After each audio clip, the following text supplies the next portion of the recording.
Hey YouTube, today we're going to shoot the breeze about one of my favorite topics, and we're going to talk about investment firearms and which is a good firearm to invest in.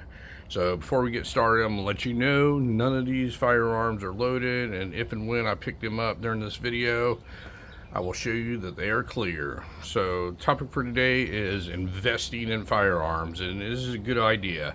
I've had a couple comments here lately about what things are worth and if you should save the box as an investment. And I'm going to tell you a little story here. I have a friend of mine that works a regular job. It's a really good job, really good career, and he has no type of retirement plan whatsoever. No type of 401k, no type of IRAs or anything. All his spare money he invests in firearms, and he said one day that's going to be his retirement. And he's got a bunch of them, folks. He's got a lot more than I do, and a lot more than pretty much anybody I know. He's got some really nice stuff. Folks, one of the things that bothers me about people that are into firearms is they want to figure out how much money they're going to make. And it really drives me nuts to go to like gun shows and stuff and see people really get taken advantage of when it comes to buying firearms that they like. I'm into firearms because I really like them. It's a really cool hobby, but it's not an investment, folks. And I'm going to give you a spoiler alert before we get into this little topic here. If you ask me which firearm is good to invest in to make money, none of them. Not one single solitary one is a good investment. And we'll talk about that a little bit more here in a few minutes. So what I'm going to do is I'm going to show you a couple of these firearms, and we're going to take a little guess here and see what they're worth and how much value they've gained over the years and stuff. And we're going to let you decide whether you think this is a good investment to invest in firearms. So the one that I want to start off with is a real simple one, and this is a Colt. This is a Gold Cup national match. It was made, I believe, in 1975. I always get them confused because I have two of them around the same time era. And it's in pretty much mint condition, as you can see. Now, I do not know the retail price of this gun when it was brand new, but I have an idea of what these guns cost today, what people are willing to pay for them. And another thing that people get really confused is when they're trying to sell their gun, they said, well, these are going for, well, they're not going for what you need to do. That's what people are asking. You need to go on a site like Gunbroker or something like that and look at completed sales and see what they've actually sold for. That's the first thing I do when I go to buy something. I want to see what people are actually paying for something to see whether I'm getting taken advantage of or not.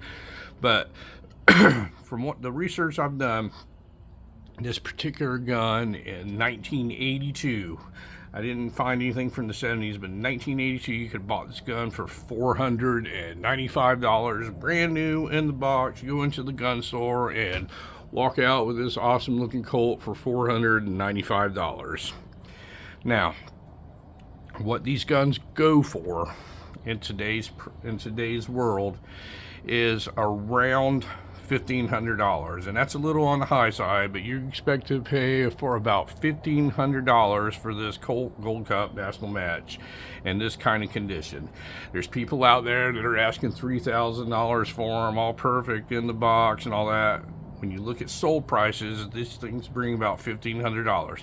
Well, let's talk about that for a second. Now, if you're looking for an investment, and you're talking about investing your hard-earned money in something, and something that's going to take care of you in your golden years, this is not the way to go. The way to go is get you a 401k or some type of IRA account, or just a regular brokerage account, and invest in the stock market. The stock market is an appreciating asset. Anything you buy in there is an asset, and it appreciates. These do not. And if you'll look at any financial advisor's portfolio that they've set up for you in your IRA or your 401k, general rule of thumb is whatever you have in there will double within 5 years. In 10 years, you can expect it to be 2.5 times the amount invested. Now, again, it gets a little confusing because most people contribute along the ways, but if you just put like maybe $1,000 in and never contribute anything else, in 5 years, you can expect that portfolio to be worth somewhere around $2,000, and 10 years it'll be worth 2.5 times that. So you're really it's just a proven science, folks. It's just the way it is. You diversify a portfolio, and that's usually the growth you can expect to get out of it. Now, sometimes, some years, depends on where you are in the cycle, you'll do a little bit better. But let's talk about this Colt here. So it was bought for $495. So we'll round that up and say $500 out the door that you could have had that. And that was 42 years ago. And now let's just say it's worth $1,500. Well, folks, that isn't really good math. It took 42 years to triple in value. And if you had invested that in like the S&P 500 or something like that, imagine what you would have in 42 years. It's just absolutely astronomical to think that this is a good investment. What this is good for is people that really like firearms, enjoy shooting firearms and learning history and stuff like that. It's a great idea. If you can afford to do that, do not take your retirement money and start investing in firearms, because you're never going to get it out of it. And then you get the joy of, let's say you do run upon hard times, or you want to cash out, liquidate everything that you have, in your golden years, and you got to sell this. Well, this is one of a million of them for sale. So you have a big competition out there, and you have people like me that know how to use the internet, know how to do research and find out what stuff's actually selling for, and you have to find the right buyer to get the $1,500 out of it. Realistically, you're probably going to get $1,000 out of it, or a little bit more, but somewhere around $1,000 you can probably find one of these if you really look around. But $1,500 is a little on the high side. If you go to sell stock or any kind of assets like that, you don't have to find a buyer. You can instantly hit a button and it will sell, because everybody knows this, that's well-heeled and knows about finances. Very bad idea to think that these are investment stuff. So this gun, if you go to buy it today, and this is something that you really want, just go into it expecting to pay $1,500 for it, and if you ever need to sell it, hope that you can get $1,500 out of it. It's no different than buying a new vehicle. This is probably one of the worst investments that you could possibly buy, besides buying a new vehicle or a boat or something like that. They're depreciating assets if you look at them over time. Now, obviously, it's worth more than it was in 1982 or 1972, but the growth rate of the value of firearms is nowhere near what real estate, gold, stock, stuff like that, bonds and stuff like that. It's just not even close. So do not get into firearms thinking you're going to make a ton of money. If you look at all these struggling gun shops around here, it's cutthroat, and they make a few dollars on every single gun. They have all their overhead and all the work that's involved in it. It's not any kind of business that I would ever want to be in. And we'll look at a couple of these examples here. We'll look at this Colt Python here. Now, these things are absolutely astronomically priced, and these things could have been bought for somewhere around $400 to $500 in the 80s. And now, depending on which one you get, and this one just happens to be a bright stainless one, and this one was made in 1984. So we're going to call this a $400 to $500 gun. Same deal. These things were actually commanding absolutely astronomical prices a few years ago. But what happened is Colt got smart and they decided to cash in on that, and I don't blame them. They started remaking them. Well, it really hurts the people that put these things away and thinking they're sitting on a gold mine. And the prices have come down quite a bit for these older vintage Colt Pythons. And depending on if you get a specialty one, this one's a little bit of a specialty one because it's a bright stainless one. Commands a little bit more money than the common nickel or the blued ones and stuff like that. I get it. It's going to bring a little bit more money, but it's not going to bring anywhere near what if you would have invested the money into like the stock market or some type of IRA or 401k or something like that. So don't buy something like this because you want to make money later on in life. It's just simply not going to happen, folks. The reason you buy something like this because you have an appreciation for firearms. You like shooting firearms, collecting firearms, whatever it is, learning the history about them. You can appreciate how well things are made. That's why you buy something like this. Now, if you look at something like a newer one, we're going to look, that's super expensive, and we're going to look at this one here. It's not loaded. This is a Wilson Combat, and this is the most add-ons that you can have on a Wilson Combat. This is a professional stainless model, and it has every single option that Wilson Combat offers. Now, when you buy something like this, you're going to pull your wallet out, folks, because of the craftsmanship, stuff that goes into it, and it's got things on it like this, like these carry cuts on it, and the front checkering, the checkering on the slide, and the fluted barrel, and countersunk stuff. And I'm not going to go all into it. I have videos on this, but you're going to pull your wallet out for this. So we're going to say that this gun would cost you somewhere in the zone of about $5,000 if you were to buy this today. If you ordered it from Wilson Combat, you'd have to sit there and wait the year it takes for them to build your custom gun, and you're going to pay them $5,000, and you're going to have a absolute masterpiece of a 1911. But as soon as you go to sell this, all you have to do is go on one of the auction sites like Gunbroker or something like that and look at the hundreds of them that are currently for sale, and nobody's buying them because there's not a lot of people out there well-heeled enough that's going to spend $4,000 to $5,000 on a simple handgun here. And if you start looking at the sold prices, that price drastically reduces, and you can buy a used Wilson Combat for somewhere around $2,500 or so for something like this, somewhere around $2,500. So you've actually lost half of your investment right out of the gate. And if you want to talk about being collectible, this is not collectible. They make as many of these as they can. They just do a really good job. So it takes a lot of time and effort to make these guns. So they're not going to produce them as fast as they do, say, a Glock or, a Smith & Wesson Shield or something like that. It takes a lot of time, a lot of effort to make something like this.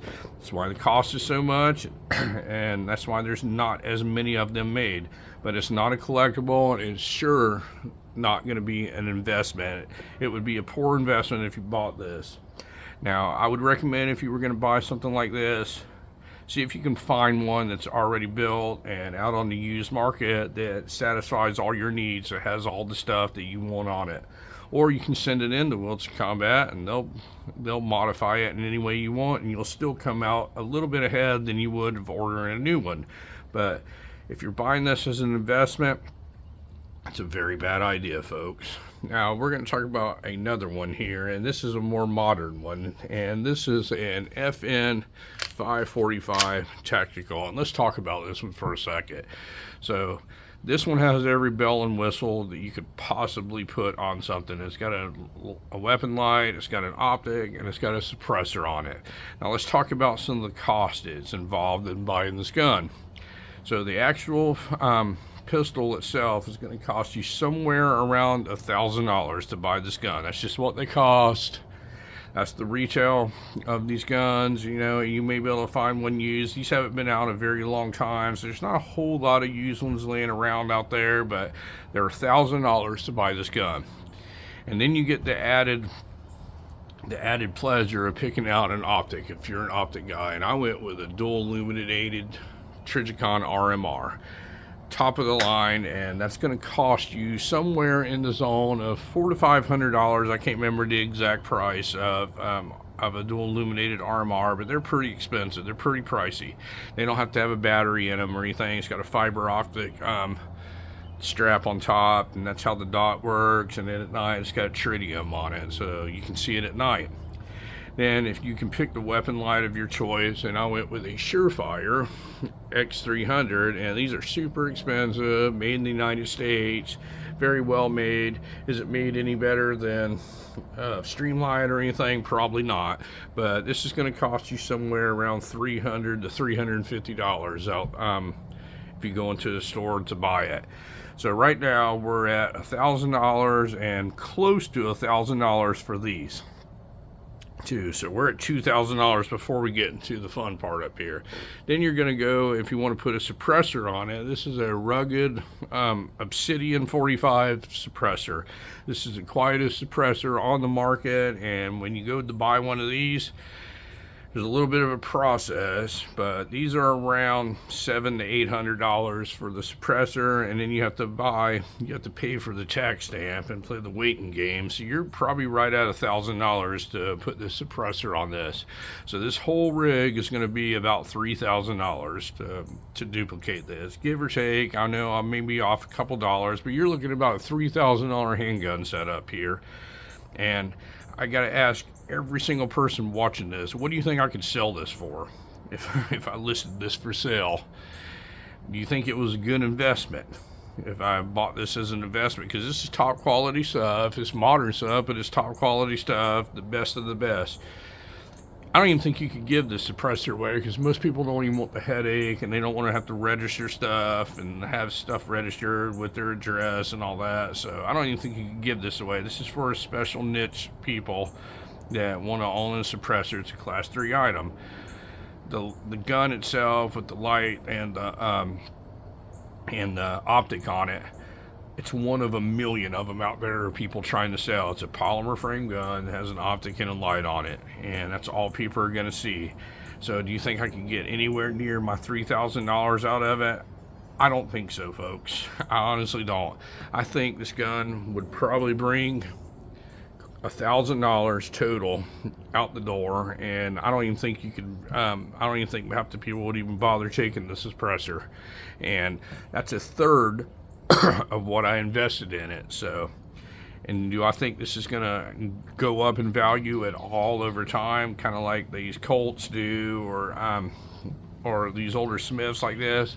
I don't, folks. It's speculation, but it's a polymer frame modern gun that it's one of about a billion that's ever been made. So do I think there's anything unique enough about this to make it go up in value? I absolutely don't. Now, I just listen to people all the time saying, I bought my Colt Python, or I bought my my 1911 Gold Cup. I left it in the box. I didn't touch it for 20 years, and it's only going to gain in value.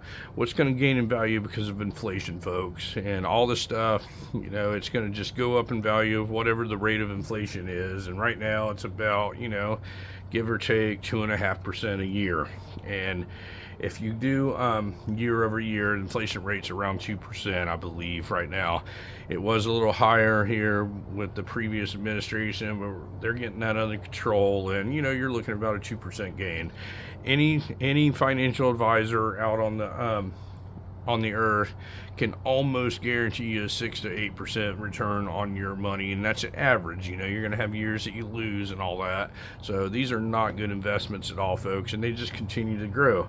Some of these here will gain in value along with the inflation rate, and some of them, like these two right here, are going to lose value, because it's simply like buying a used car. You're not going to pay what a brand new one costs. And a lot of people out on the internet, it just really cracks me up. They'll list these firearms for sale, and they'll actually list them for more than you can actually go to any store and buy them for. Well, I paid this for it 2 years ago. Well, I'm sorry, buddy. You made a bad decision, and I don't pay for people's mistakes. This is another one here. Now, this one, the reason I have this one sitting out here, this is a Smith & Wesson 686. This is a no dash, and it has a set of combat grips on it.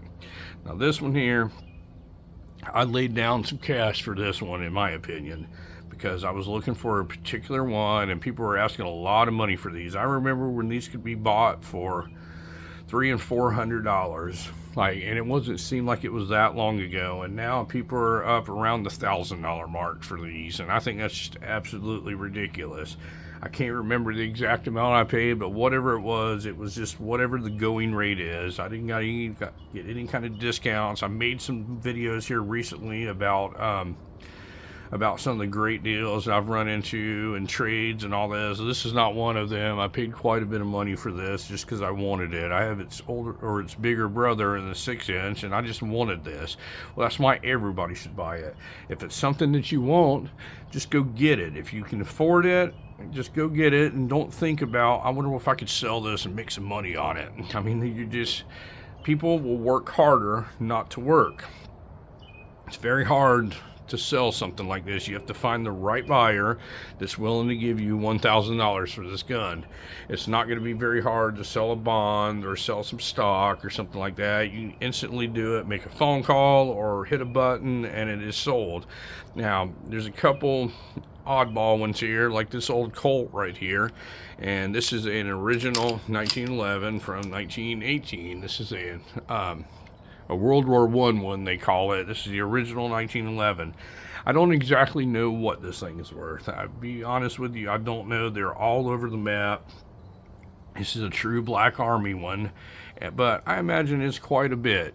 Now, these sold for about $14 when they were brand new back in 1918. And if you look at what you could get out of one today, that's probably seems like a good investment. But it took you over 100 years to make that kind of money on it. That doesn't happen with the markets, folks. It just doesn't.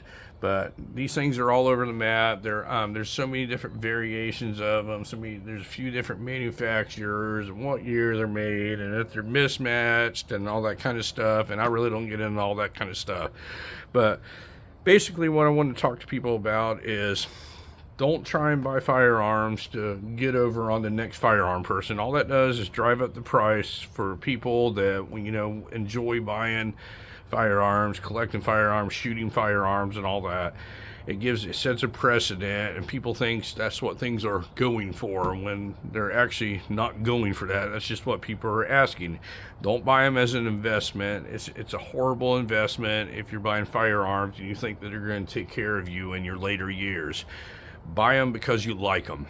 That's what the kind of people I like to hang around with. People that like to talk about firearms, buy firearms, shoot firearms, have common interest in certain types of firearms, but nobody's setting firearms aside as a retirement, and the people they have a rude awakening happening later in life. And I hate to say it that way, but that's just the honest to God truth. But anyway, folks, let me know what you think about collecting firearms as investments and putting them away in the box and never touching them. And that is another thing that I was going to mention. If you have one of these Colt Pythons, I'll just use this one as an example. You're going to get more money if it's stuck away in a box and it's never been fired, which I don't know how you can prove something's never been fired, because I can clean a gun up to make it look like it's never been fired all day long. But the never fired one still in the original box will bring more money. So when you're buying your investment, you can't even enjoy it. All you have is something that you have to keep wrapped in a oil rag, stuck in a safe, and with a dehumidifier on it and stuff like that. It's not like you're enjoying it. You might as well just buy stock. You're not enjoying it either. You can't ever look at it and go play with it or anything like that. It will actually gain in value. But let me know what you think about investment firearms. If anybody's in that boat that they buy guns as investment, and what's the value, and this thing will increase in value over time. Let me know what you have, what you think it's increased to, and what you think of my little speech. And thank you very much for watching my video today, and you folks have a great day.